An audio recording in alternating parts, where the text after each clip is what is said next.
Queridos hermanos,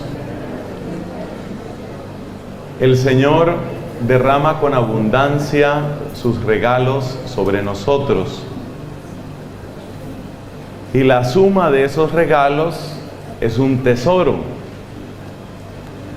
La palabra tesoro indica no un regalo, sino una suma de regalos. Como cuando se encuentra un cofre que tiene muchas piedras preciosas. Y como es un tesoro, está amenazado. Por ejemplo, lo que hemos vivido en este retiro es un tesoro.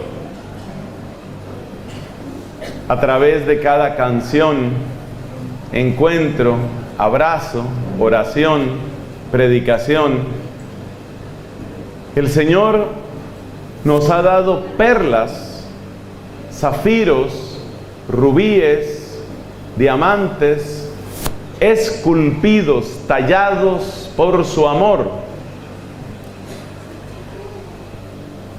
Ese tesoro está amenazado. No vamos a llenarnos de miedo ni de cobardía, pero hay que saber que sí hemos recibido un tesoro y que ese tesoro hay que protegerlo. Me ha correspondido esta última enseñanza del retiro y el tema tiene que ser ese: ¿cómo proteger el tesoro? Ya pensando no solamente en el tesoro de estos días, sino también en el tesoro de la gracia que hay que cuidar, en el tesoro de la renovación carismática, que precisamente es corriente bendita de gracia. Hay que cuidar el tesoro. Desde antiguo, los predicadores y santos doctores de la iglesia nos han enseñado que hay tres grandes enemigos, y esa enseñanza sigue válida: el demonio, el mundo y la carne. La fragilidad, la comodidad, el placer nos hacen lentos y traidores fácilmente. Eso es lo que tiene que ver con la carne. La corriente del mundo de la que nos habló el capítulo 2 de la carta a los Efesios, de verdad que nos arrastra. Cuando uno está en un retiro espiritual así como este, cuando todos en una sola sintonía bendecimos a Cristo, vamos a decir que es fácil ser carismático y es fácil ser cristiano. Pero luego vuelvo a otra realidad que es mi realidad y me encuentro con un párroco obstinado, me encuentro con una familia escéptica, me encuentro con amigos que no solamente se burlan de lo que para mí es tan precioso, sino que además proponen su propio modelo de felicidad, su propio modelo de salud, su propio modelo de bienestar, su propio modelo de victoria. Y vivir uno en contravía, o como dicen en otros lugares, contramano, contraflecha, vivir uno en contravía de tantas cosas, no una mañana ni una tarde, no una noche ni 2 días, sino la vida entera, es desgastante. Especialmente la gente más joven puede sentir la fuerza de esto de muchas maneras. Uno puede saber por la Sagrada Escritura y por la convicción que le da el Espíritu que la práctica homosexual no es grata a Dios. Pero luego resulta que tienes compañeros en la universidad, tienes compañeras en tu trabajo, que no solamente practican, sino que celebran, exaltan, aplauden y se disgustan mucho si tú no piensas como ellos. Entonces vivir uno, ese es solo un ejemplo claro, vivir uno en contravía es difícil. Por eso el tesoro está amenazado. Porque somos frágiles y cómodos en nuestra carne, y porque tenemos que soportar las bocinas, los parlantes del mundo, diciéndonos a todas horas: vas mal. Por eso, en la noche de adoración, escogimos aquel texto del capítulo 15 de San Juan, donde nos dijo Jesús: si el mundo los odia, sepan que me odió a mí primero. Ese versículo no está de sobra en la Biblia. Y uno no puede salir de un retiro espiritual con tanto tesoro. Uno no puede salir de aquí con un corazón ingenuo. Sé que algunas personas han tenido que retirarse antes por razón de transporte y de su trabajo. Pero mientras predico estoy orando por esas personas, porque por esa condición no han podido escuchar estas advertencias. Y estas advertencias son muy importantes. Jesús dijo: sepan que los envío como ovejas en medio de lobos. Eso significa que cada regalo que tú hayas recibido, regalo de amor, regalo de bendición, regalo de paz, regalo de sanación, es precioso en este lugar, pero es ridículo fuera de este lugar. Es bello en este lugar, pero es absurdo fuera de este lugar. Es maravilloso aquí, pero en cuanto salgas, el lenguaje del mundo va a ser: qué tontería, qué pavada, qué ridículo. Tú y tu fanatismo, tú y tu intolerancia. Se ve que no entiendes la pluralidad y la diversidad. Entonces está la amenaza de la carne, tu propia carne, mi carne, que es frágil, que es cobarde, que es cómoda. Está la amenaza del mundo, que se burla, que agrede.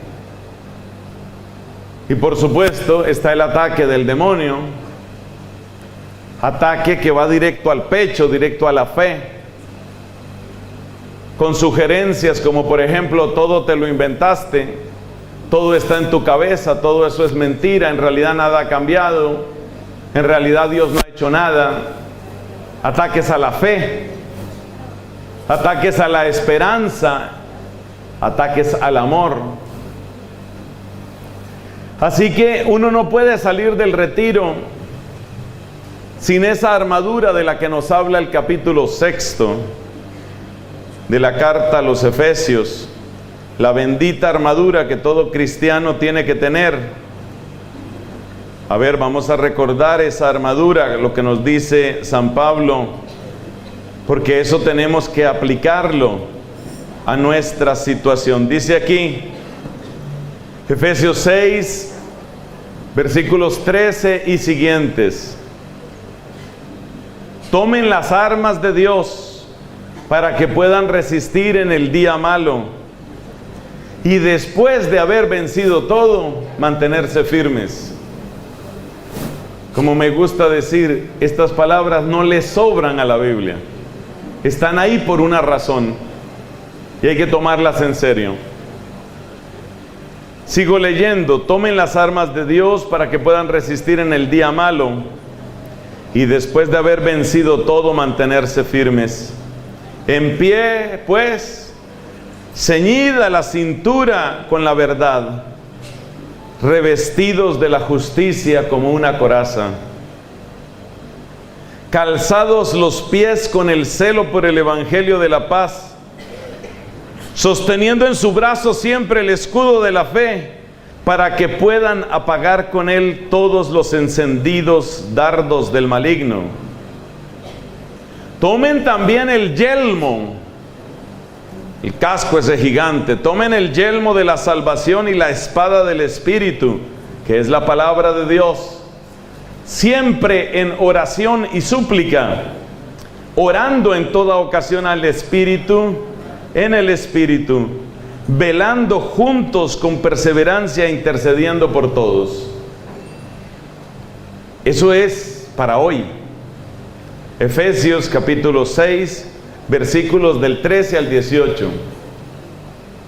Porque hay ataque que viene de dentro, porque somos frágiles, cobardes, inconstantes, cómodos. Ataque de fuera, por las burlas y las amenazas del mundo, por ese hecho de que tantos de tus amigos van en otra dirección, tanto de tu familia va en otra dirección, y empiezas a sentirte el único bobo aquí soy yo, ¿qué pasa conmigo? Y empiezas a unirte insensiblemente a la caravana de los que se apartan del Señor.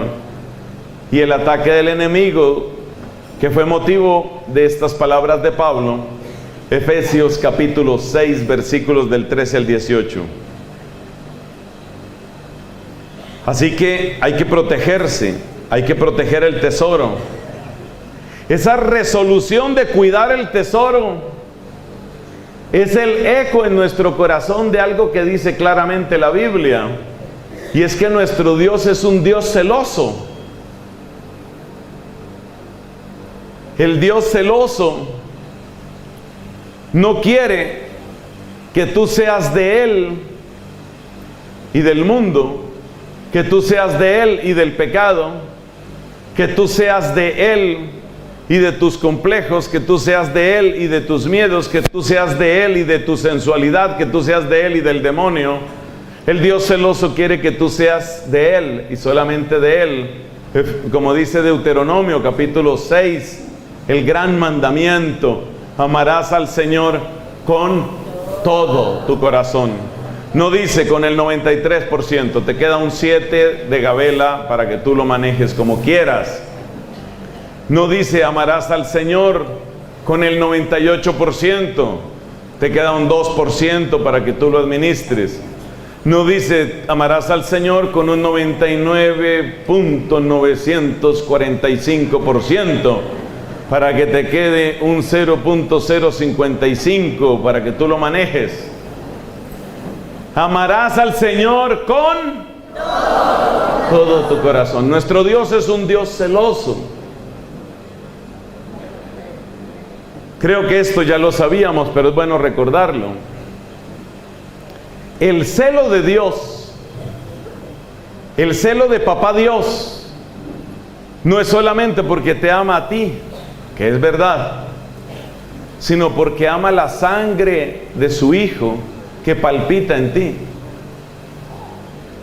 Es decir, el misterio de la redención ha añadido un motivo adicional para el amor de Dios Padre hacia ti. Ya Dios te amaba por ser criatura suya. Dios te amaba más por ser imagen y semejanza suya. Dios te ama infinitamente más porque la sangre de Cristo pagó por ti. Y Dios te ama infinitamente, infinitamente más porque Él dio de su propio y único Espíritu Santo para que habitara en ti como en un templo.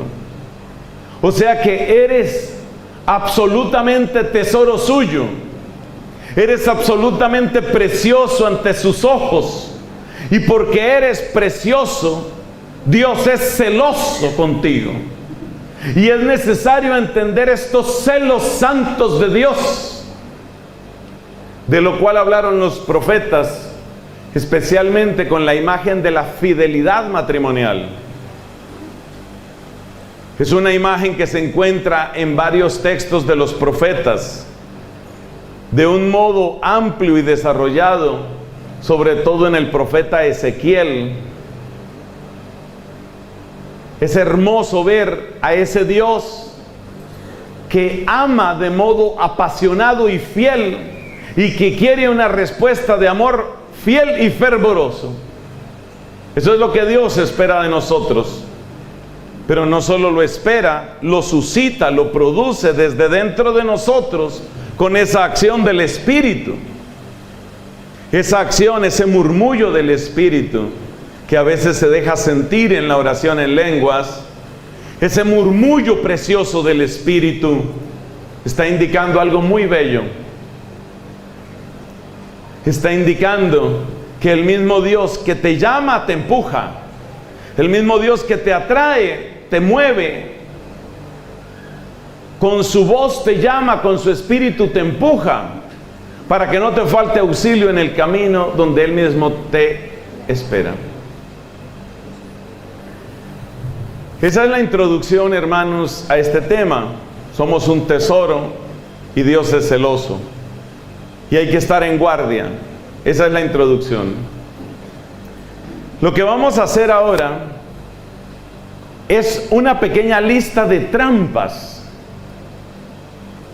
A mí se me ha encargado una parte de la predicación en este retiro y considero que es mi deber no solamente decirles una advertencia general, tengan cuidado, mucho cuidado, cuidado con todo. No, hay que avisar peligros específicos. Por eso lo que vamos a hacer ahora es presentar una lista de trampas. Y luego vamos a ver cuáles son los daños que traen esas trampas. Y luego vamos a ver cuáles son los criterios y remedios para no caer en esas trampas. Las trampas son 6. Los daños son 4. Los remedios son 7. De esa manera, 6 más 4 más 7 da 17, que es mi manera de desquitarme de ustedes, que no me dejaron decir mi homilía completa.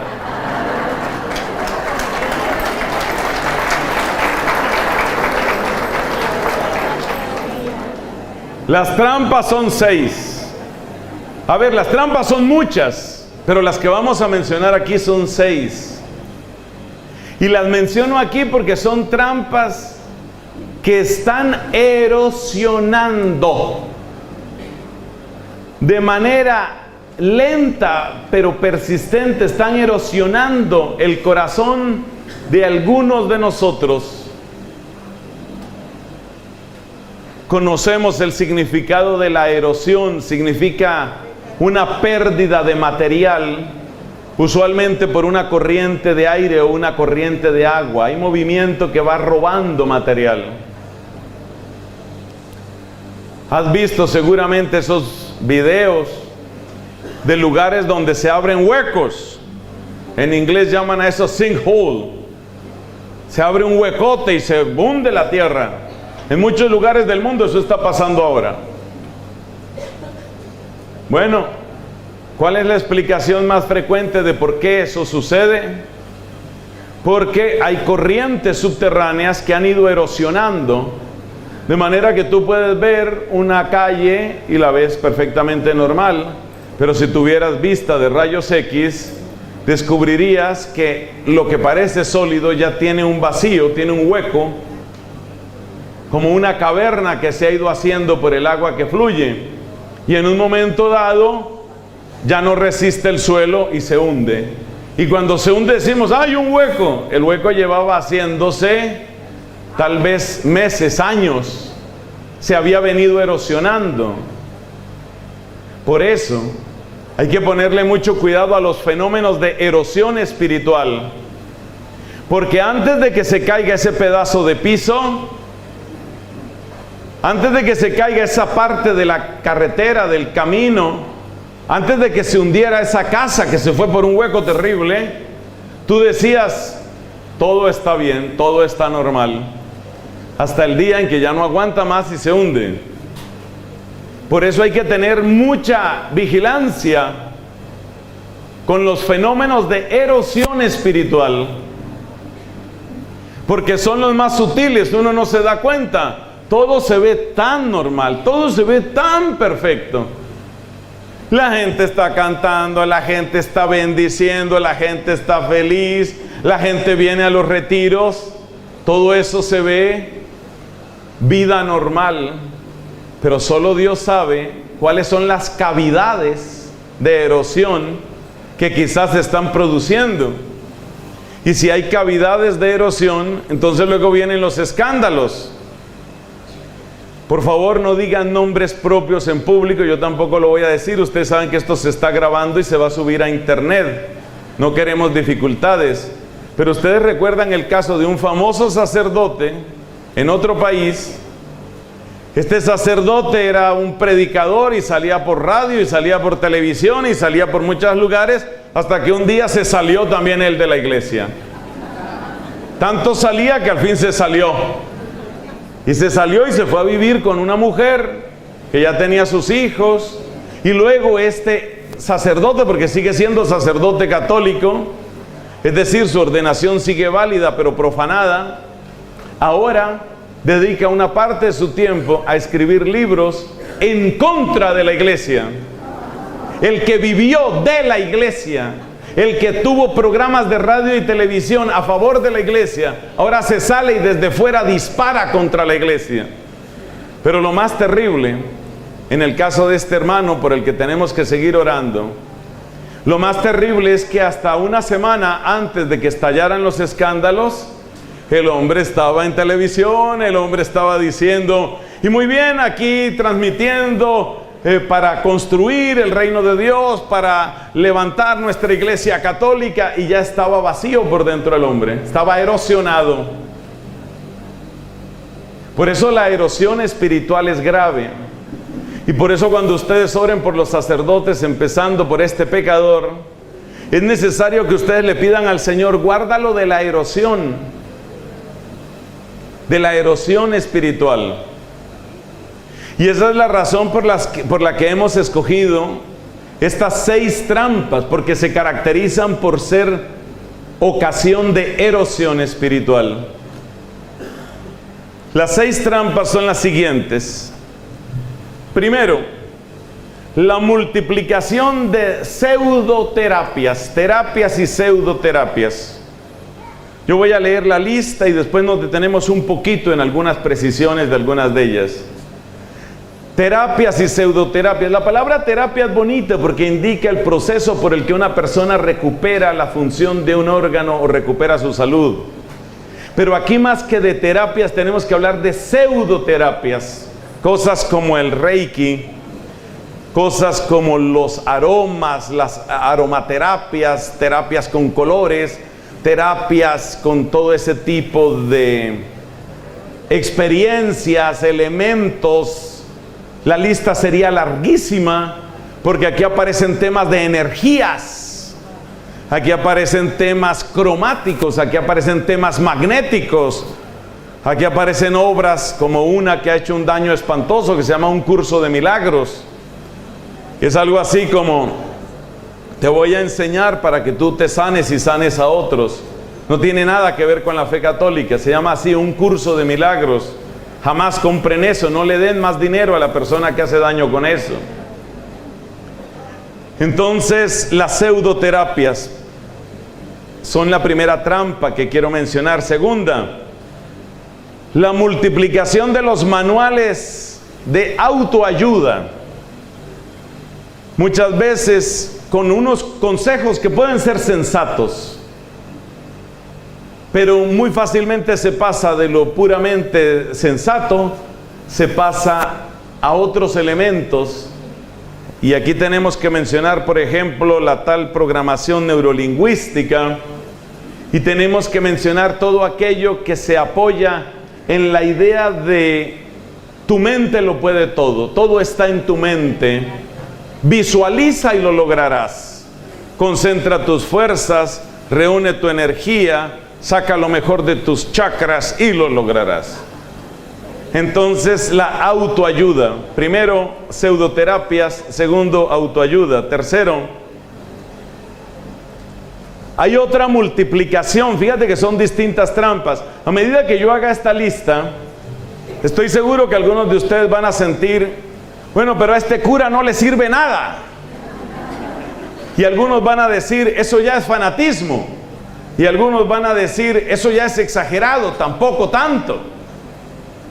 Cuando lleguemos a la parte de los daños, acuérdate que son 6 trampas, 4 daños y 7 recomendaciones. Cuando lleguemos a la parte de los daños te vas a dar cuenta que no es tan inocente como parece. Entonces la tercera, ¿cuál es? La tercera tiene que ver con el cuidado excesivo, idolátrico de la salud. El cuidado de la salud y a veces de la estética misma. Ahí entran cosas como por ejemplo el veganismo, los peligros del veganismo, los peligros del yoga. Nada más en el desayuno se acercaba una persona a preguntarme, bueno, ¿y qué ha dicho expresamente la iglesia sobre el yoga? Y yo tengo que decir con dolor que nuestra iglesia católica a veces va demasiado lento en dar las indicaciones, las luces, la claridad. Vamos muy lento en la iglesia. Ya tenía 20 años de ventaja lo de la nueva era, cuando al fin salió aquel documento, Jesús Fuente de Agua Viva, que dio tanta claridad. Pero ya el daño estaba hecho en muchísimos monasterios de clausura, en muchas comunidades religiosas. Y esto no tiene nada de extraño, porque todos sabemos que los primeros que van o que vamos a ser atacados siempre seremos las consagradas y los consagrados. Entonces por eso también andan monjes benedictinos, por ejemplo, llámense Ansel Grün o como se llamen, repartiendo su literatura incluso en librerías católicas. Y créanme, van a pasar años, muchos años, antes de que por fin haya claridad al respecto. Pero mientras tanto el daño que se hace es terrible. Anthony de Melo hizo un daño y sigue haciendo un daño muy grande, porque se siguen vendiendo sus libros, a pesar de que en el caso de Anthony de Melo, después de muchos años, al fin reaccionó la iglesia. Y entonces dijo, mira, por ahí no es. Porque Anthony de Melo es el gran predicador de la iluminación, pero su iluminación es más budista o hinduista que cualquier otra cosa. Ahora, yo sé por qué la iglesia se ha vuelto tan lenta en eso. Los 2 motivos principales son, primero, porque la iglesia misma tuvo durante muchas décadas uno que se llamaba el index. Esa palabra está en ese caso en latín, Index Librorum Prohibitorum. El índice de libros prohibidos era una publicación de la Santa Sede, una publicación que llegó a ser sumamente abultada, donde precisamente les contaba a los católicos, cuidado con esto, cuidado con esto, cuidado con esto. Pero ese tal Index Librorum Prohibitorum, ese índice se volvió terriblemente impopular porque la gente veía en eso la Inquisición. Y ahora que ven a un dominico aquí hablando de este tema, dirán, ahí está Torquemada otra vez. Torquemada revivivo. Entonces la iglesia se ha vuelto cobarde para denunciar peligros, porque no quiere que la asocien con la Inquisición. Pero tú te das cuenta que eso es cobardía. La otra razón es porque vivimos en un tiempo en el que muchos de nuestros sacerdotes y altos jerarcas tratan a toda costa de tender puentes con el mundo, puentes tendidos seguramente con una buena intención de poder llevar el mensaje de Dios, pero a veces en el intento de hacerme escuchar por un interlocutor empiezo a ceder y a ceder y a ceder, hasta que ya prácticamente lo que le estoy diciendo es, lo tuyo vale lo mismo que lo mío. Y eso se llama traicionar el depósito de la fe, y eso también está pasando en nuestra época, incluso en altos niveles de la jerarquía, en este país y en otros lugares, incluyendo Italia. Esto está pasando en muchos sitios. Entonces la iglesia se ha vuelto cobarde para hablar de estos temas con claridad. Bueno, quiere decir que si yo fui a una sesión de yoga, entonces ya quedé endemoniada, es lo que usted me está diciendo. Padre, usted es un fanático, usted es un intolerante. Usted lo que quiere es revivir. A ver, reúnan los palos y a quemar herejes. No he dicho eso. No es a quemar herejes, es a convertir. Es a convertir. A eso hemos sido llamados. A predicar la belleza de la verdad del Evangelio, para que todos se sientan atraídos hacia esa verdad que se nos ha revelado una vez y para siempre en Jesucristo, en Él. Eso es lo que queremos. No se trata de destruir, se trata de quitar confusión y se trata de darle la gloria al único que la merece. Amén.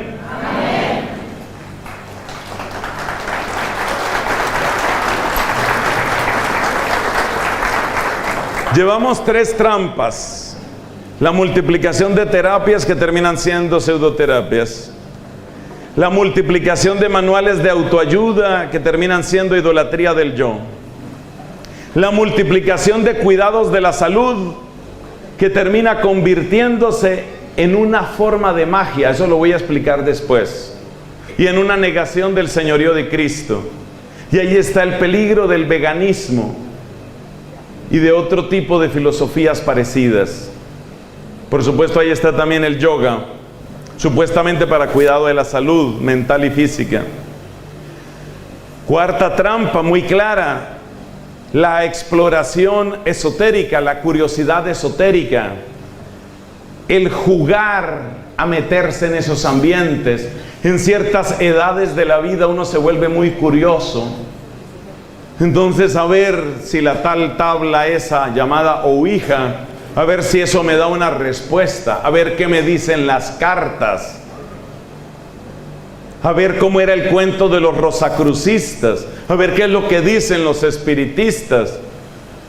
Tengo una compañera de colegio que dice que se comunica con espíritus y nos invitó a que fuéramos el próximo viernes a medianoche, que ella iba a invocar un espíritu. Voy a ver qué se siente. ¿Ves? Es la curiosidad esotérica. Ahí entra la cábala, el espiritismo. Ahí entra buena parte de la angeleología. Siempre el demonio sembrando confusión. Angeleología. Resulta que los santos ángeles, por supuesto, existen. Y nuestra Iglesia Católica tiene una preciosa doctrina sobre los santos ángeles. De hecho, Santo Tomás de Aquino, el dominico, es llamado doctor angélico, en primer lugar por su elevada y acertada doctrina sobre el mundo de los ángeles. Pero la gente no va a Santo Tomás de Aquino, la gente va a la librería que le queda a 3 cuadras de la casa y compran ahí el libro que le dice cómo comunicarte con tu ángel, cómo poner los ángeles a tu servicio, los ángeles y tu éxito en la vida, los ángeles y tu pareja. Y la gente compra y compra de eso. Entonces son trampas, y esa trampa se llama exploración esotérica. ¿Cuántas trampas van ahí? Bien, me caen bien ustedes. Entonces llevamos 4, vamos con la 5ª. La 5ª se llama exacerbación del éxito y la eficiencia. Es verdad que uno está llamado a tener éxito, es decir, a que las cosas salgan bien, pero la exacerbación, la exageración en la búsqueda del éxito fácilmente te lleva por caminos como la masonería, como la meditación zen, incluso una gran parte de lo que la gente llama coaching. Otra vez estoy viendo esas caras que dicen: yo no sé si voy a aguantar toda la conferencia con este hombre. Nada les sirve. Qué cosa tan terrible. Entonces, ¿qué? ¿Me encierro en una cueva o qué hago? Tenga paciencia. Hay una buena intención detrás de esta enseñanza. Acuérdese que se trata de el tesoro. El tesoro, cuidar el tesoro. Si le hablo así es por una razón. Porque usted vale mucho. Porque usted vale mucho.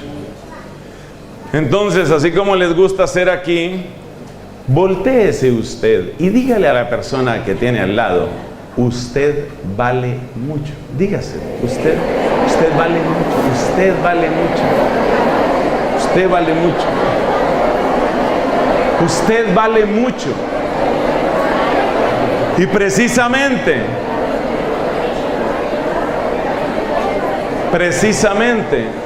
porque usted sucedió lo que yo me temía. Yo hago esto del usted vale mucho en muchos países y la gente dice usted vale mucho y se callan. Pero claro, esto es Argentina. Entonces la gente vale muchísimo, muchísimo, muchísimo.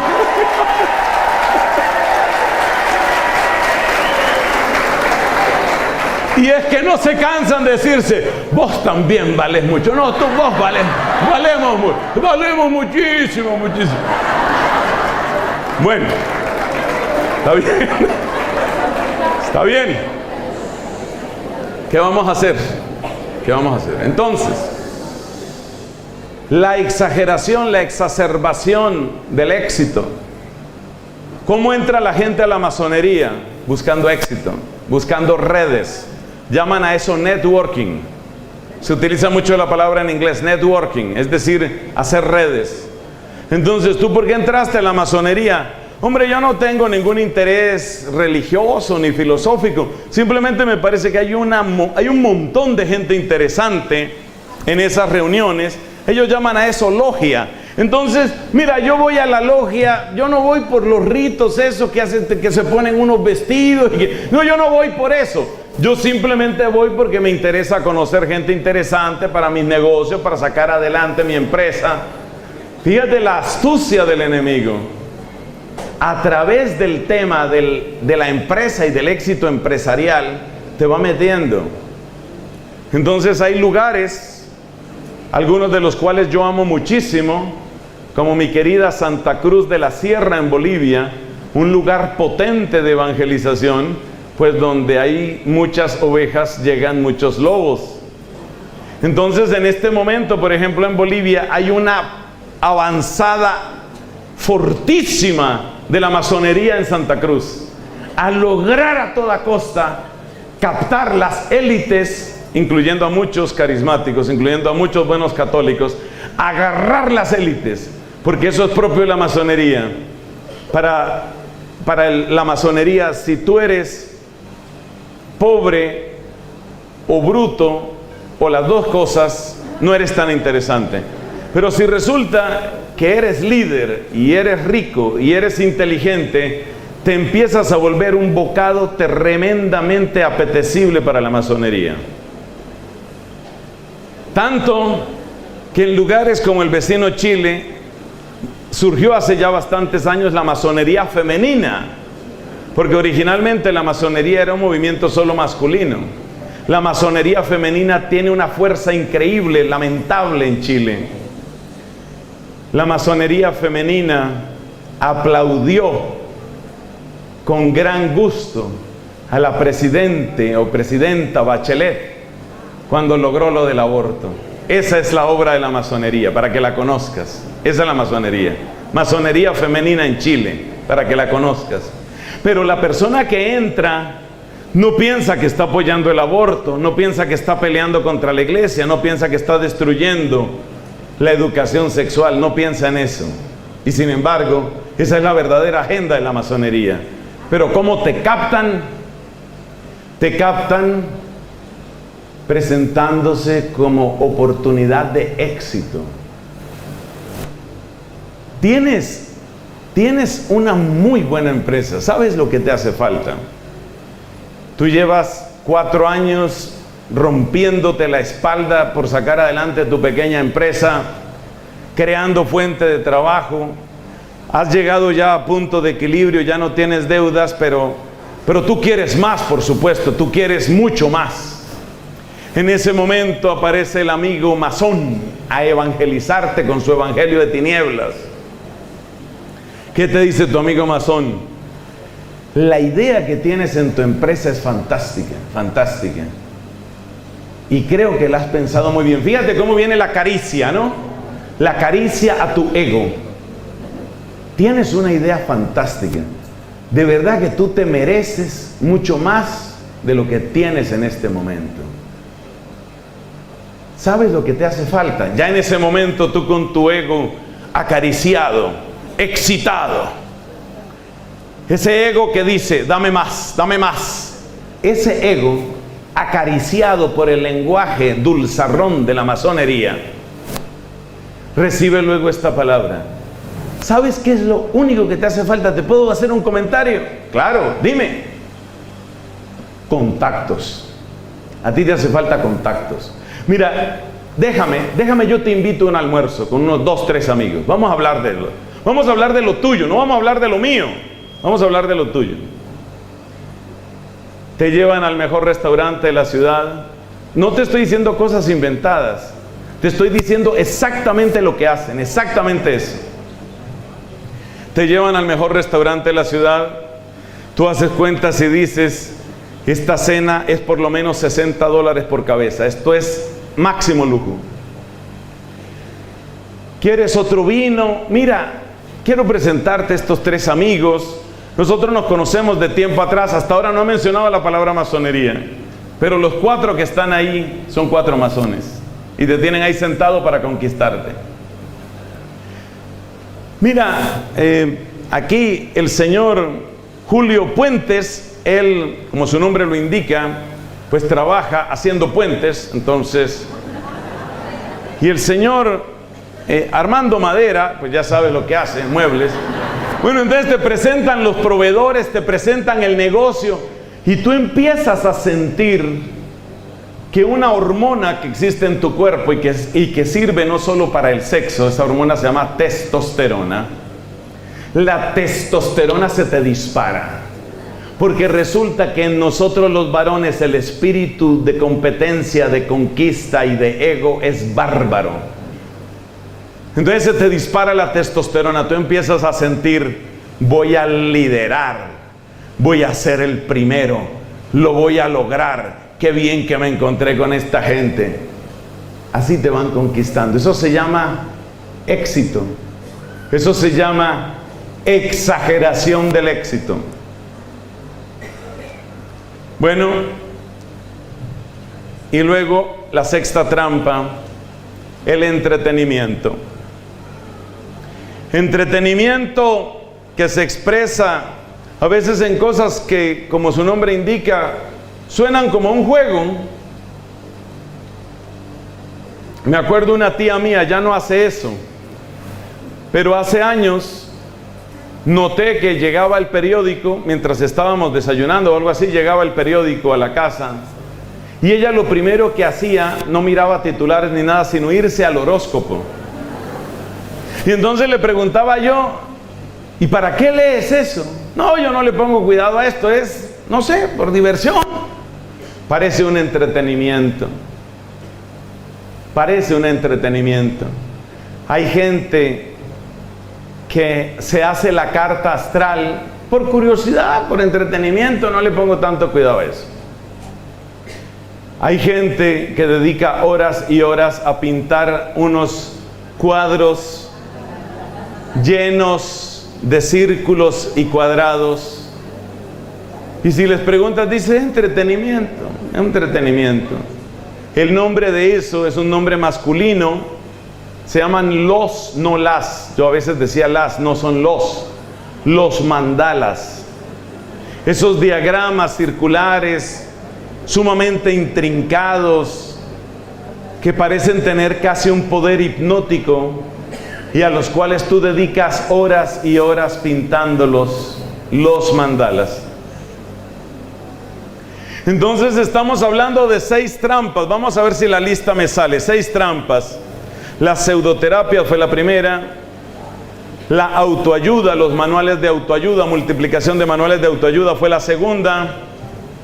La idolatría de la salud fue la tercera. La exploración esotérica, muchas veces guiada por la curiosidad, fue la cuarta. La exacerbación o exageración en la búsqueda del éxito fue la quinta, donde aparece lo de la masonería, la meditación zen. Ya en muchas empresas están obligando a la gente a que haga meditación, están obligando a la gente a que haga coaching, están obligando a la gente a que asista a un curso. Y te pagan el curso, y el curso vale una montaña de dinero y te lo pagan. ¿Y por qué te lo pagan? Porque quieren que tú estés ahí para que toda la empresa tenga la misma mente. Conocí el caso de una muy querida amiga mía, líder de predicación y de grupos de oración en mi país. Ella trabaja para una prestigiosa universidad. Pero antes, en otra empresa donde estaba, le dijeron, bueno, próximo viernes no tenemos operaciones aquí porque nos vamos a ir a un retiro. Y lo llaman retiro. Y lo llaman retiro. Y el retiro era con un conferencista. Para mí no es un conferencista, es un predicador. Pero es un predicador de un evangelio distinto. Un conferencista internacional. Por favor, no me preguntes cuánto le pagan al conferencista internacional, pero creo que ellos dan un poquito más que la Renovación Carismática en Argentina. Bueno, conferencista internacional ha dado este seminario, un seminario de 2 días, viernes y sábado va a ser. Este seminario lo ha dado este conferencista en Brasil, en Taiwán, en Nueva Delhi. Ha estado en Arabia, Arabia le ha abierto las puertas. El Reino Unido lo considera uno de los líderes del momento. Canadá lo idolatra. En Australia sus ventas están disparadas. Con ustedes, el gran conferencista que nos va a hablar sobre la importancia de la meditación para nuestra salud integral. Porque esta empresa se preocupa por ustedes. Se preocupa por ustedes. Lo que un cristiano siente apenas le dicen que la empresa se preocupa por él, lo que siente es 3 o 4 groserías, plevedades de marca mayor en su corazón. Pero claro, como es cristiano no las va a decir. Entonces, ¿qué tiene que decir? Señor, guárdame y guárdalos. Bueno, a esta joven, a esta señora la invitaron a eso. Y era obligatorio. Y no solo era obligatorio, sino que después de eso, una vez al mes venían los refuerzos con conferencistas ya nacionales, porque ya al internacional le habían dado sus millones. Ahora venían los conferencistas nacionales a seguir el tratamiento, a seguir hasta mentalizarte. ¿Y sabes qué están haciendo? Domesticándote. Están domesticándote para que todos estemos iguales. También eso se llama nuevo orden mundial. Pero esta, una mujer valiente, Dios bendiga a esas mujeres que saben pararse en la raya y decir, con Cristo no se juega. Ella dijo, no pienso asistir, pero mira, la empresa te lo paga, no es que el problema no es dinero, pero es que esto te sirve para tu relajación. No, yo descanso con la alabanza. Y le abren los ojos como diciendo, ¿de qué planeta o galaxia viene ella?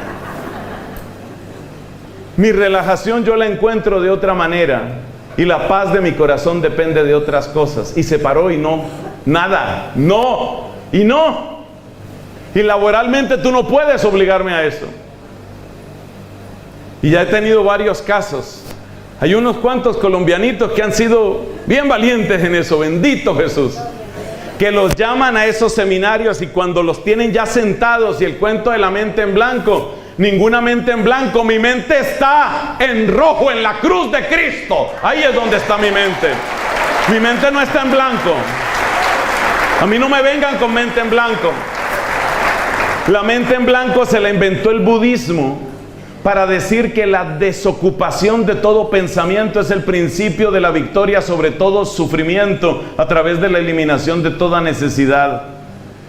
Como quedan 6 personas tomando apuntes, escriban eso, por favor. Se lo repito. La mente en blanco es fruto del budismo, que quiere, a través de la eliminación de todo pensamiento, la desaparición subjetiva de toda necesidad, para que no haya ningún sufrimiento.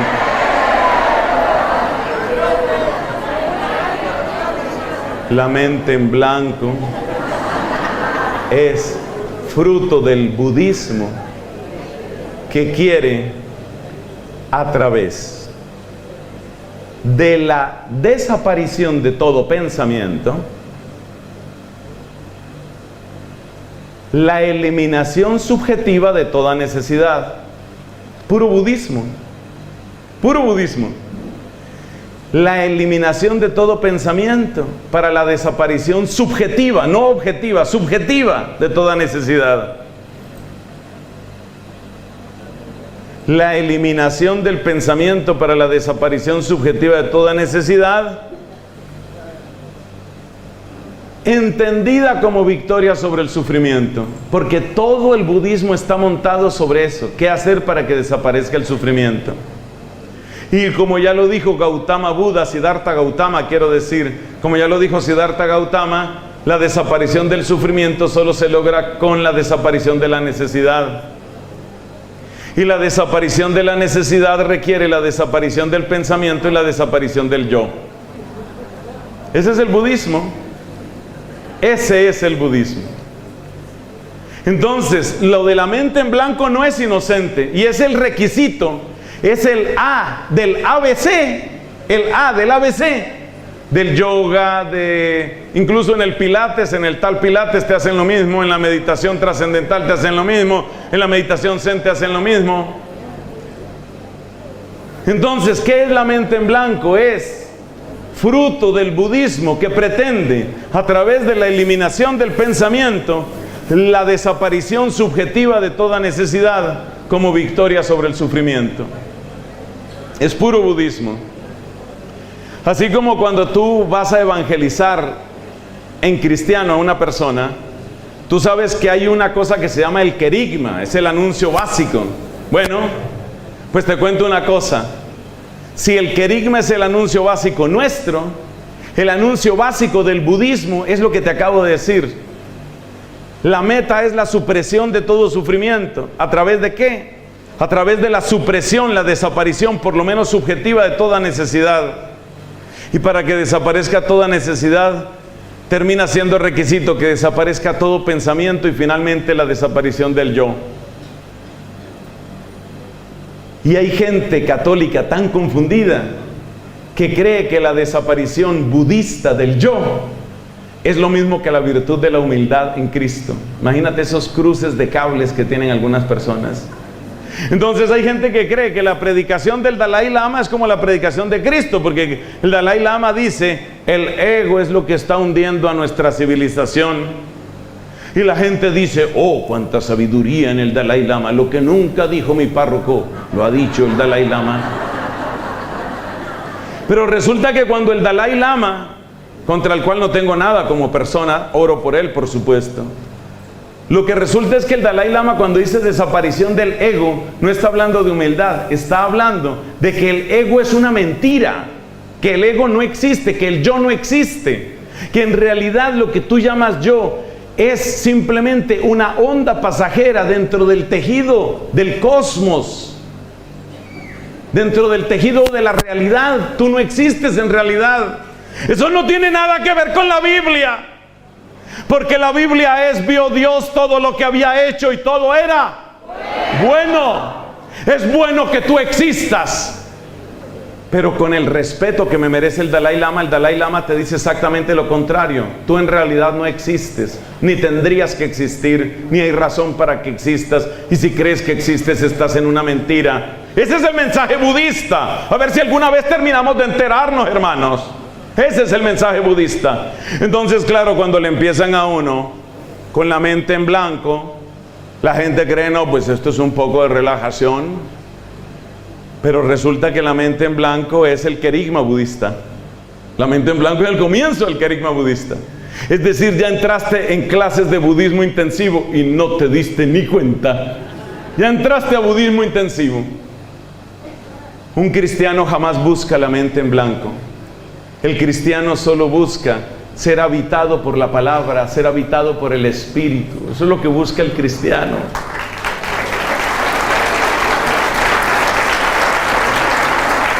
Que la palabra de Dios, dice San Pablo en Colosenses, que la palabra de Dios habite en vosotros con toda su riqueza. Con toda su riqueza. Entonces, la mente en blanco es salirse de nuestra fe. No, lo que yo necesito no es la nada. Lo que yo necesito es la mirada, es el palpitar, es el abrazo, es la sonrisa. Y si eres místico, te digo esta frase: el beso de mi Jesús. Eso es lo que yo necesito. Yo no necesito la nada, yo lo necesito a Él. Para mí la vida es Cristo. Para mí la vida es Cristo. Lo necesito es a Él. Hermanos, si nos pusiéramos aquí a detallar una por una la historia de todas las pseudoterapias y de toda la masonería y de todo el espiritismo y de todo el teosofismo, pues tendríamos que hacer un curso bastante extenso. Por eso vamos a pasar a la siguiente parte. En la siguiente parte ya hablamos de las trampas. Vamos a ver qué tienen en común estas trampas, es decir, cuáles son los daños a los que nos exponemos. Según se anunció, los daños que vamos a mencionar van a ser 4. ¿Qué es lo que tienen en común estas cosas? ¿No será que nos estamos volviendo fanáticos, intolerantes? Claro, aparece un dominico. ¿Qué esperas tú? A ver, ¿pero qué te esperabas tú de un dominico, por favor? ¿Qué te esperabas? Eso, torquemada, reunir palos, quemar herejes, condenar, volver a publicar el índice de libros prohibidos. Eso es lo que podía salir de los dominicos. ¿Para qué invitan a un dominico? Bueno, recibo con gusto y para gloria de Cristo todo insulto que caiga. Yo simplemente tengo que cumplir con mi deber delante de Dios y en conciencia.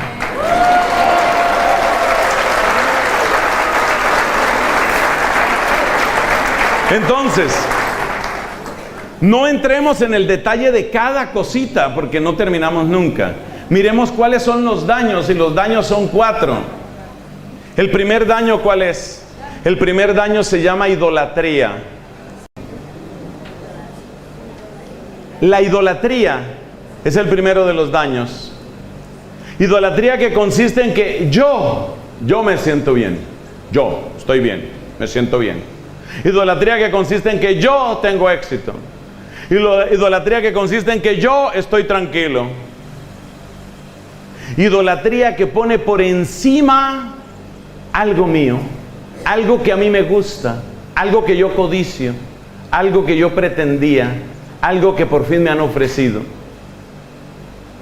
Entonces, ¿qué tienen en común la mayor parte de estas trampas? Son distintas formas de idolatría. Usualmente idolatría de estos 3: poder, bienestar o éxito.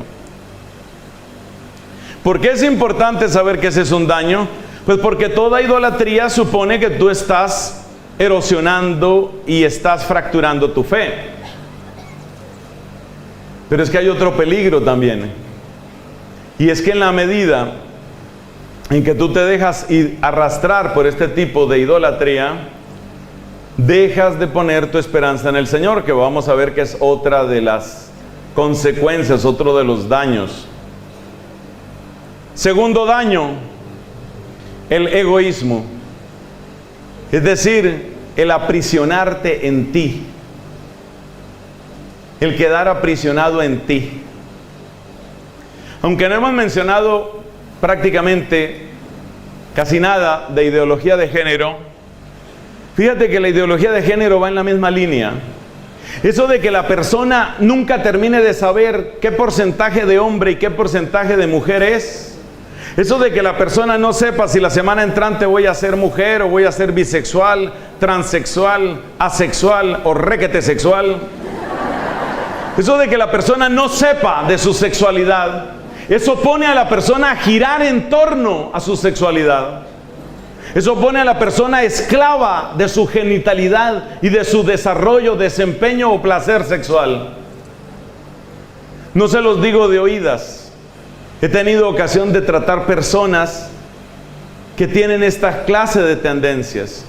Siempre, bendito Dios, con el máximo respeto como personas que son, pero siempre, siempre con la claridad de que detrás de eso, de la práctica, ponle el nombre que quieras, LGBT, bisexual, transexual, lo que sea, detrás de esa práctica hay un engaño. Y una parte del engaño se nota en eso, en el protagonismo que la sexualidad adquiere dentro de esta persona. La persona de género fluido está todo el día resolviendo el problema de su sexualidad. Un hombre, un varón que se siente serenamente agradecido con Dios y en paz consigo mismo como varón, no tiene que estar pensando en su virilidad todos los días. Son las 10 de la mañana, ¿seré plenamente viril? No sé. La 1 de la tarde, ¿cómo ando de virilidad? 1:30 de mi virilidad, ¿qué? El que es un varón, feliz de ser varón, agradecido de ser varón, ni piensa en eso. No piensa en eso. Lo vive simplemente, lo vive, lo agradece, con paz, con respeto hacia los demás. Lo mismo la mujer que se siente feliz, agradecida con Dios y en paz con su feminidad. Esa mujer no tiene que estar pensando todos los días, a ver, ¿cómo estarán mis genitales? A ver, ¿qué pasará finalmente con mi piel? ¿Dónde sentiré más? Por Dios, ¿cómo vas a pasarte la vida dando vueltas en torno a tu sexo? Es una cadena. Entonces, date cuenta, aunque no lo hemos mencionado aquí, pero tiene su conexión y por eso lo menciono. Date cuenta que detrás de todas estas trampas finalmente hay un egoísmo. Donde más se nota, sin embargo, no es ni siquiera en la ideología de género, sino en la idolatría o en la exageración de los métodos de autoayuda. Porque los métodos de autoayuda todos tienen esto en común. Piensa qué quieres ser. Aférrate a lo que quieres ser. Concentra tus fuerzas hacia lo que quieres ser. Lucha por lo que quieres ser. No te distraigas hasta lograr lo que quieres ser. Esos son todos los manuales de autoayuda. Ya les economicé $300 en libros. Esos son todos los manuales de autoayuda. Luego a eso le ponen vainilla, chocolate, frutilla, mango. Pero es el mismo plato. Todos son iguales. Visualiza. Vas a programar tus neuronas. Ahí viene lo de la programación neurolingüística. Vas a programar tus neuronas. ¿Qué es lo que quieres ser? Concéntrate en lo que quieres ser. Busca lo que quieres ser. No te distraigas. Si se ríen de ti, tú no te rías. Vas a permanecer serio y concentrado. Vas a avanzar hacia tu meta cada día un poco más. Si tú examinas ese lenguaje cuando yo lo digo aquí en este micrófono, de inmediato percibes el nivel de egoísmo que eso tiene. Porque finalmente, ¿de qué se trata? Yo y mi plan, yo y mi proyecto y yo. Hay un cierto clásico de la literatura que se llama Platero y yo. Bueno, esto aquí es mi proyecto y yo. Yo con mi plan conmigo. ¿Dónde habla la Biblia de eso? La Biblia habla de eso. En el Evangelio según San Lucas encontramos a un hombre que solo conversaba con él mismo. ¿Te acuerdas? Tuve una gran cosecha. ¿Qué voy a hacer? Yo derribaré los graneros. Yo construiré nuevos graneros. Yo acumularé toda la cosecha en mis graneros y yo. Yo con mis graneros, yo después me tumbaré en la reclinomática que yo compré para descansar yo. ¿Y con quién descanso yo? Pues obviamente conmigo.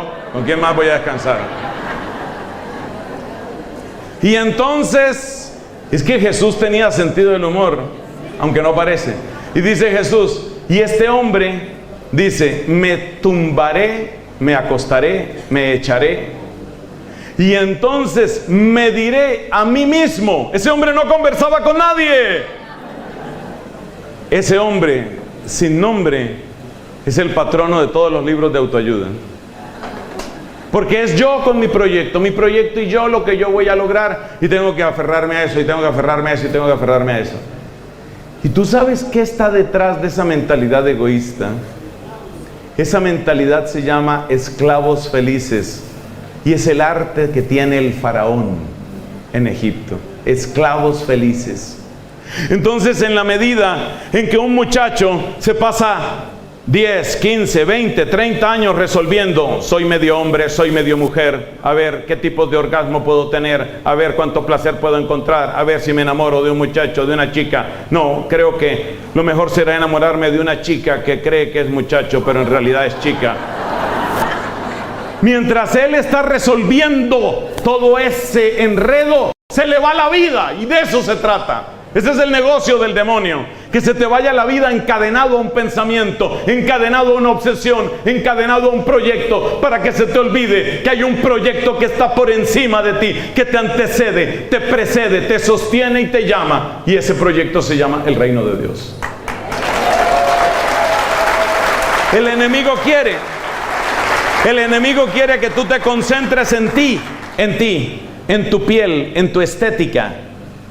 Lo que está pasando en mi país, la ciudad de Cali en Colombia tiene uno de los índices más altos del mundo por muerte de adolescentes en cirugías estéticas, porque tienen tal obsesión de tener el cuerpo perfecto.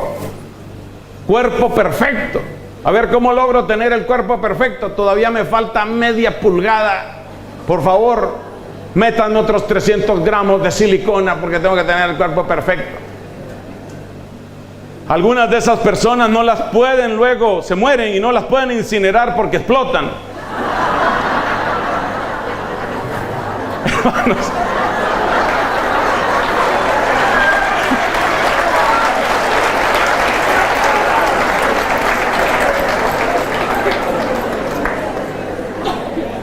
cuando ustedes vean eso de que se murió tal vecina y la van a incinerar, no, por favor, no. Entonces ustedes sean caritativos, simplemente oren. Amigos, ese es el egoísmo. El egoísmo es yo y mi salud, yo y mi bienestar, yo y cómo me siento yo conmigo, yo y la paz que yo tengo conmigo, yo y mi felicidad, yo y mi placer, yo resolviendo mi yo encerrado en mi yo metido en mis genitales todo el día, a ver qué soy, qué siento, qué estoy sintiendo. Y esto es lo que quieren los programas perversos de degeneración sexual, que no es educación sexual. Esto es lo que quieren, que los niños y las niñas desde el principio, desde la más tierna edad, tengan esta confusión, para que se pasen la vida entera pensando, ¿será que abrazo a un hombre? ¿Será que abrazo a una mujer? ¿Será que mejor beso al muchacho? No, mejor beso a la chica. Mejor que la chica bese al muchacho y entonces yo practico voyerismo. Bueno, hermanos, egoísmo, atraparnos, encadenarnos. Eso lo tienen en común todos estos métodos. Hay que tener cuidado con eso. Entonces hemos hablado de dos cosas, de idolatría y de egoísmo. Y tenemos que hablar ahora de algo muy importante y muy grave. En gran parte de estas trampas se abren puertas al mundo oscuro. Me cuesta tantísimo trabajo convencer a la gente de que el yoga no es bueno. Me cuesta muchísimo, pero he encontrado un pequeño recurso. Mire, vayan ustedes a un portal católico que muchos conocen que se llama religionenlibertad.com. Religión en Libertad, todo seguido, religionenlibertad.com. Y en el buscador de esa página web, lean testimonios de sacerdotes hindúes que saben los orígenes del yoga y que saben el significado de los nombres. Es que tú no sabes ni lo que estás diciendo con las tales posturas esas. El yoga nunca fue un método físico, solamente físico. El yoga nació y creció en la India como un método espiritual de práctica del hinduismo. Entonces, ¿tú crees que un ateo puede rezar el rosario todos los días y es un perfecto ateo? Creo que no. ¿Tú crees que una persona puede estar acercándose a la playa de dioses hindúes y decir, yo sigo siendo católico y aquí no pasa nada. Pues eso es el yoga exactamente. Pero el demonio es astuto. Fíjate que yo no dije que estas cosas te van a volver un poseso o una posesa. Solamente te digo, esto abre puertas. Abre puertas. ¿Y qué quiere decir que abre puertas?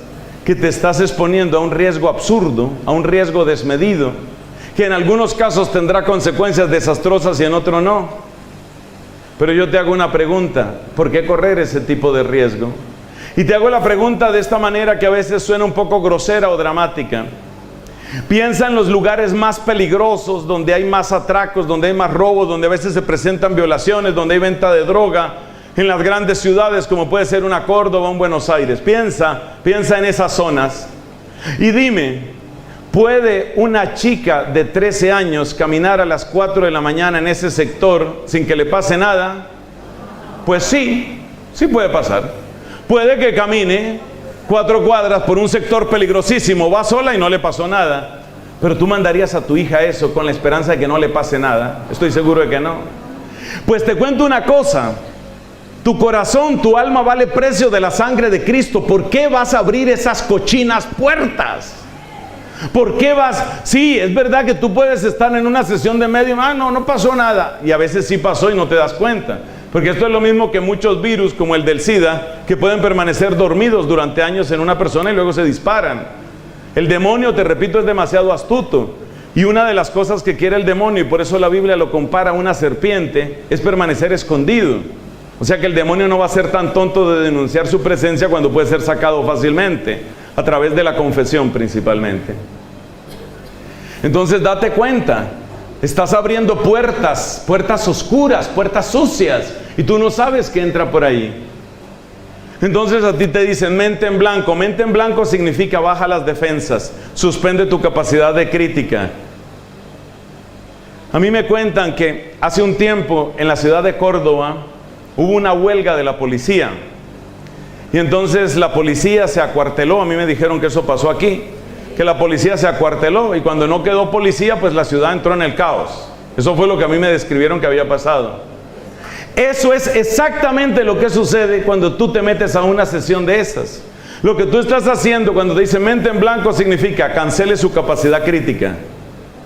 Cancele su capacidad crítica. Es la policía que tiene tu razón natural para defenderte de lo absurdo. Entonces mente en blanco significa acuartele la policía, esconda a la policía. Y después de que la policía está acuartelada y encerrada, ¿cuántos robos, cuántas violaciones, cuánto abuso, cuánta violencia va a suceder en tu corazón? No lo sabe nadie, solo lo sabe Dios. Entonces cuidado con abrir puertas oscuras. A mí no me pasa nada, no hay que ser tan exagerado. Mira, mi esposa, por ejemplo, lleva tanto tiempo practicando su yoga, ya eso le relaja, ya está muy bien, ella no tiene ningún problema. Perfecto, y tu hija camina a las 4 de la mañana en el sector peor de Buenos Aires y nunca le ha pasado nada, y tú estás igual de feliz. Hermanos, ¿por qué vamos a abrir esas puertas cuando no sabemos ni con quién estamos tratando? Exactamente lo mismo pasa con lo de los ángeles de la nueva era, exactamente lo mismo. Tú no sabes a quién estás llamando ahí. Hubo una época en la Iglesia Católica en que varias personas empezaron a hablar de revelaciones privadas en las cuales aparecían nombres de ángeles. Algunos de esos nombres vienen desde antiguo, desde la literatura apócrifa del siglo I y del siglo II. Y esos nombres de ángeles empezaron a volverse populares hasta que algún santo obispo y un clarividente, un iluminado, en el mejor sentido de la palabra, papa, dijeron, ¡Ey, pare eso! ¿Por qué lo pararon? Porque se dieron cuenta que cuando empezaron a multiplicarse los nombres de ángeles, nadie sabía a quién estábamos invocando realmente. Por eso la Iglesia Católica solo celebra con nombre propio los 3 arcángeles que están en la Biblia, cuyos nombres son Miguel, Gabriel y Rafael. Que puede haber muchos más ángeles, amén. Entonces la gente a veces me pregunta, Padre, ¿le puedo dar un nombre al ángel de la guarda? La respuesta corta es, no hagas eso. No hagas eso. En teoría, si tú recuerdas la historia de las providencias de Dios a través de tu ángel de la guarda, tú podrías darle un nombre a esa historia del amor de Dios a través de tu ángel de la guarda. Pero ¿cuál es el peligro? El peligro es que el nombre que tú escogieras fácilmente se convierte en un nombre que tú das a otras personas y esas personas no tienen acceso a tu historia. Y por lo tanto para esas personas ese nombre es una puerta que se abre y que no sabemos a dónde lleva. ¿Y esto qué es? ¿Esto es exageración? No, esto es conciencia de lo que uno vale. Cuando una mujer no sabe lo que vale su cuerpo, ¿qué hace con su cuerpo? Lo exhibe, lo muestra a todo el que quiera ver. Aquí estoy yo, mírenme, disfruten. ¿Qué quiere ver? Mis senos, aquí tienes mis senos. Esa es la mujer que no sabe lo que vale. Pero la mujer que sí sabe lo que vale es pudorosa y se cuida. Y se cuida de arriba abajo. Se cuida de su cuello a sus pies. Se cuida. No estoy hablando de mojigatería, estoy hablando de la sana y bendita prudencia y modestia que tiene una mujer que sabe lo que vale. Aplícale lo mismo a tu alma. De arriba abajo, cuídate. El cuarto daño es que le quitas el señorío. El tercero son las puertas al mundo oscuro. Mira, el primero es idolatría, el segundo es egoísmo, el tercero es puertas al mundo oscuro, el cuarto es quitarle el señorío a Cristo. Eso se nota muy bien en el veganismo. Te voy a explicar el tema del veganismo porque se ha vuelto moda en muchos lugares. Es pecado el veganismo también es malo, entonces ahora todo es malo. Dígame si puedo, ¿qué marca de agua puedo beber entonces? Permiso, salud. A ver, entendámonos. En sí mismo, el veganismo no es pecado, no es pecado. Siempre que tú tengas sano cuidado de tu salud, el veganismo no es pecado. Se ha demostrado que la capacidad nutricional de los solos vegetales en general es menor que la proteína animal. Por consiguiente, debes tener prudencia si vas a seguir ese camino nutricional porque probablemente te vas a desnutrir. Eso vale especialmente para las personas que van a tener un embarazo, para las personas que están en recuperación de una enfermedad, o sobre todo para niños y adolescentes. Esa parte está clara. Desde el punto de vista de la salud no tengo que agregarte nada más. Pero ¿en dónde está el peligro? El peligro yo lo describo con un amigo sacerdote que una vez me contó, mira, sabes, estoy consumiendo cada vez menos proteína animal, realmente yo me he vuelto vegetariano, no sé qué. Y lo que vino a mi mente inmediatamente fue Mateo capítulo 10, el envío de los discípulos a la misión. Porque Jesús dice en Mateo capítulo 10, vayan y coman de lo que les pongan. Y no es solamente por una cuestión de relaciones públicas, no es simplemente por una relación humana, no es simplemente por hacer buena empatía con la cultura a la que tú llegas. Por ejemplo, llegas a Argentina, pues un asadito te cae muy bien. No, no es solamente empatía, es algo más profundo. Cuando tú te abstienes, óyeme esta frase, pero por favor copien rápido que ya me están acosando. Cuando tú te abstienes sin motivo de salud de una práctica, cuando tú te abstienes sin motivo de salud de una práctica, por ejemplo en los alimentos, pero podría ser otra cosa, tú estás predicando el poder que eso tiene sobre ti. ¿Me explico?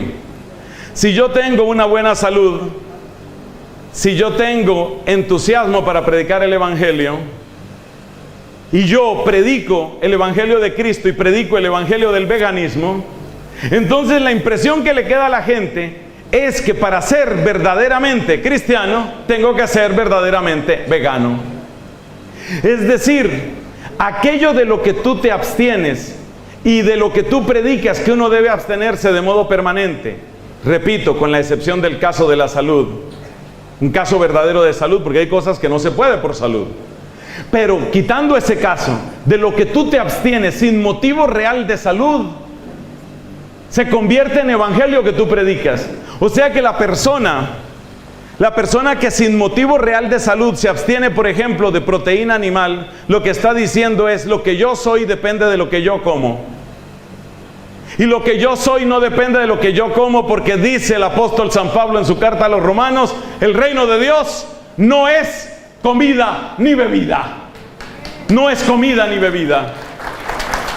O sea que el reino de Dios no depende de si yo como o no como proteína animal. El reino de Dios no depende de si yo tomo con la debida moderación y prudencia y sobriedad y todo lo demás un poquito de licor, un vino, una cerveza. El reino de Dios no depende de eso. El reino de Dios no puede depender en quienes están casados de una abstinencia sexual absurda. No puede depender de eso. Y de esto habla claramente el apóstol San Pablo en su carta a los Colosenses. Ahí donde habla de aquellos que le dan poder a los elementos de este mundo, los llama San Pablo. Darle poder a los elementos de este mundo, es decir, lo que yo soy depende de que yo no tomo esto, de que yo no tomo licor, por ejemplo, o de que yo no como esto, o de que yo no hago esto otro. Por supuesto, aquí hay muchas precisiones que hacer, porque es distinto el caso en los distintos estados de vida. Pero teniendo a la vista cuál es tu estado de vida y cuál es tu estado de salud, una abstinencia absurda de una sustancia envía el mensaje confuso de que es esa abstinencia la que te hace ser quien eres. Entonces, mi exhortación, ¿cuál es? A menos que tengas un motivo serio, realmente serio de salud, o que por tu estado de vida tu condición sea distinta, no conviene que tú te abstengas de lo que no te tienes que abstener, porque envías un mensaje confuso a los demás, como si el evangelio incluyera esa prohibición. En esto tiene que brillar la libertad de los hijos de Dios. Además, en términos prácticos, lo sé porque sucede, pues imagínate una persona como este servidor que tiene que ir a tantos lugares. Imagínate que yo empezara, salvo ciertas pequeñas restricciones que tengo, imagínate que yo empezara, no, es que tienen que prepararme un plato especial. Al padrecito hay que tenerle un plato especial, porque si no el padrecito no predica, si no el padrecito... Yo no dependo de lo que yo como, yo dependo de Cristo, que es mi comida. Yo dependo de su gloria, de su poder, de su espíritu. Y debe quedar claro por el tenor sencillo de nuestra forma de vivir, que todo lo que somos viene de Cristo. No viene de lo que yo como, no viene de que soy naturista, de que soy orgánico, de que soy vegano. Eso tiene que quedar claro. Si empezamos a llevar un modo de vida exótico, lo que le estamos diciendo a la gente es: cedan ustedes a esas modas del tiempo presente. Pasamos entonces a la última parte, la parte de los criterios. Me disculpo un poco por el tema del tiempo, pero ustedes se dan cuenta que este tema había que darlo. Esto había que darlo porque hay que proteger el tesoro. Entonces, ¿qué criterios tenemos para defendernos? Para defender este tesoro de la cabeza a los pies.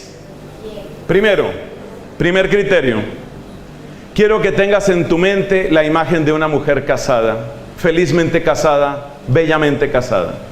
Y te voy a poner la parábola de la mujer casada. Imagínate que la esposa le dice al esposo: ¿a ti te molesta que yo salude al vecino? Él le dice: no, claro que no. Ah, bueno, bien. Al otro día le pregunta: ¿a ti te molesta que yo me tome un café con el vecino? No, claro que no, pues supongo, somos vecinos, en un momento puedes visitarlo. ¿Cuántos cafés me puedo tomar con él a la semana? ¿Te parece bien si él me acompaña a hacer el mercado? O sea, no vamos a hacer nada malo, simplemente que él tiene buen criterio y entonces yo salgo con el vecino y él me hace algunas recomendaciones. Por ejemplo, él sabe verdaderamente cuáles son los remedios que a ti te sirven. Él sabe cuál es la marca de calzoncillos que te queda bien.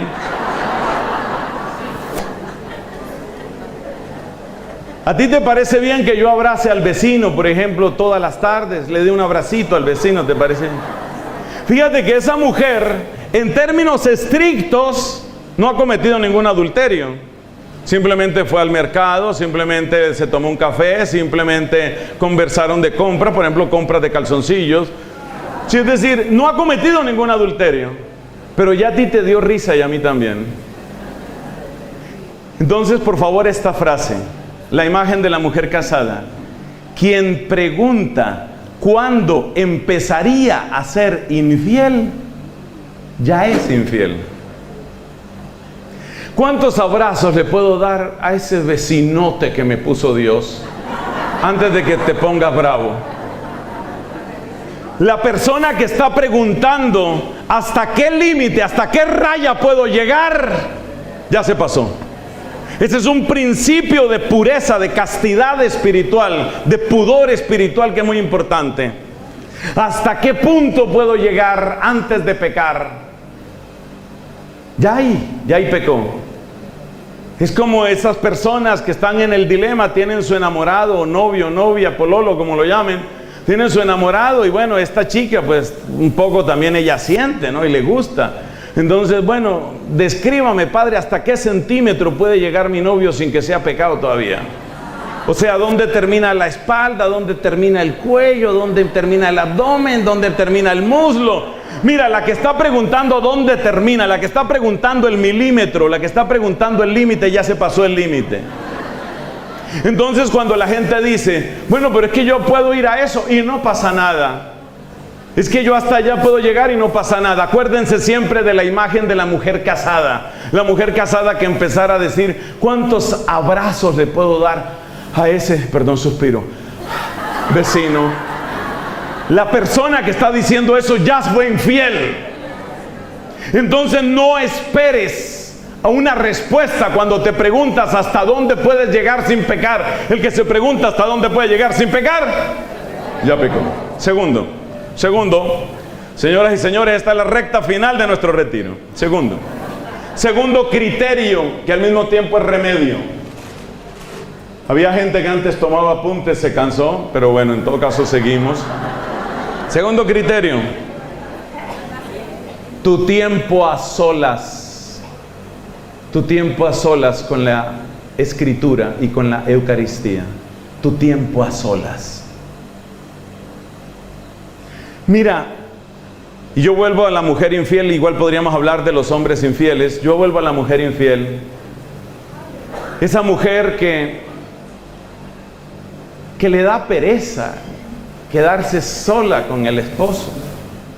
Esa mujer que no tiene realmente nada que hablar con él, que simplemente espera que pase pronto ese rato. Ya está mal, está muy mal esa relación. Lo propio de quienes se aman es que los relojes desaparecen. Los relojes no importan, las horas no importan. Entonces, si tú quieres evaluar el estado de salud real de tu corazón y de tu tesoro, que es nuestro tema hoy, si tú quieres evaluar el estado de salud de tu tesoro, hazte esa pregunta: ¿cómo estoy yo a solas con la Biblia? A solas, no en el grupo, no cuando preparo una charla, no cuando tengo que ir a un congreso, no cuando me dicen saque la Biblia y tú la sacas. ¿Cómo estás tú a solas con la Biblia? ¿Cómo estás tú a solas con el Santísimo Sacramento? Buen síntoma es cuando tú, como Santa Mariana de Jesús Paredes, la hermosa santa quiteña, pierdes la noción del tiempo en esa iglesia. Ya se metía en esa iglesia, Dios mío, perdía la noción del tiempo ante el Santísimo. Ese es buen síntoma.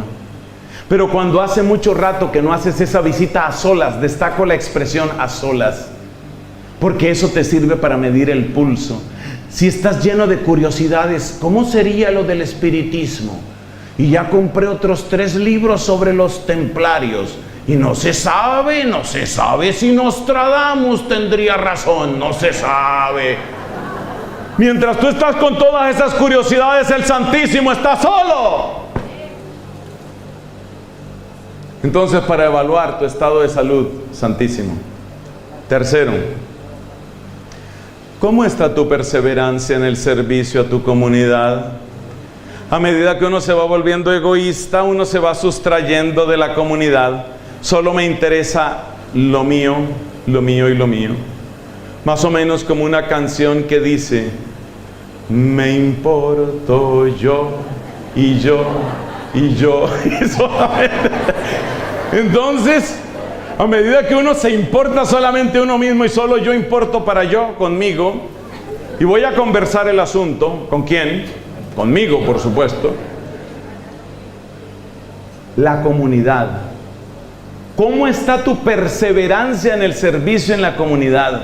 Te repito, eso es diagnóstico y eso es tratamiento. Cuarto, el impulso de crecer en la gracia, la búsqueda de la santidad y el impulso de formarse. Te repito lo que dijimos en otra predicación.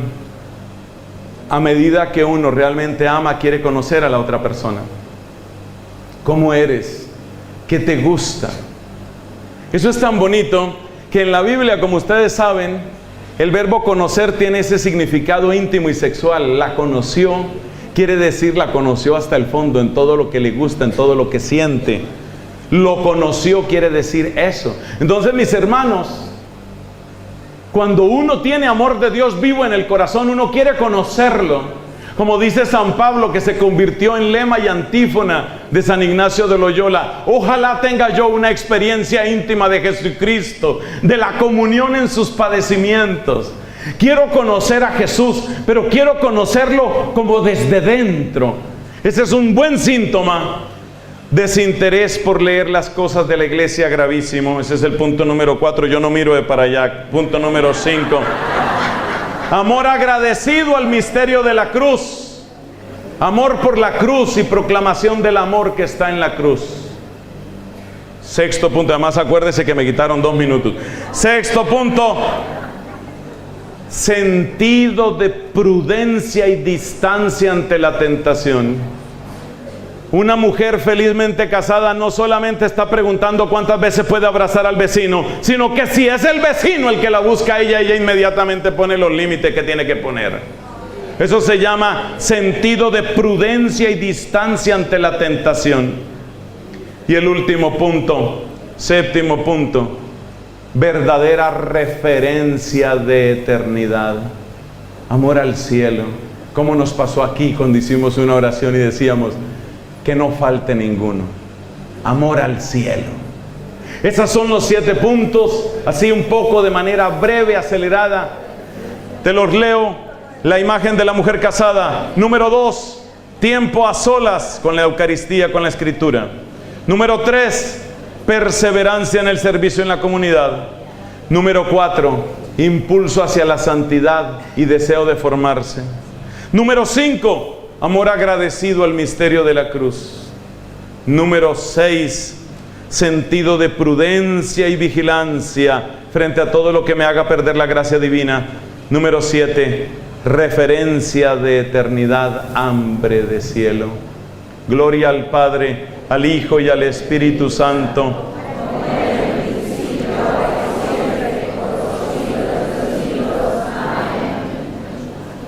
Vamos a ponernos de pie, mis hermanos, a darle gracias a Dios. Gracias por su paciencia, querido Padre. Gracias a todos por su paciencia y perseverancia. Señor, solo te pido una cosa: preserva el tesoro que tú mismo eres en nosotros. Tengan la gentileza de repetir después de mí: Señor Jesucristo, grandes son tus obras por nosotros. Danos corazón que sepa apreciarte. Danos prudencia que sepa defender tu obra. Danos fortaleza a la hora del combate. Y danos la alegría de ser tu triunfo en la tierra y en el cielo.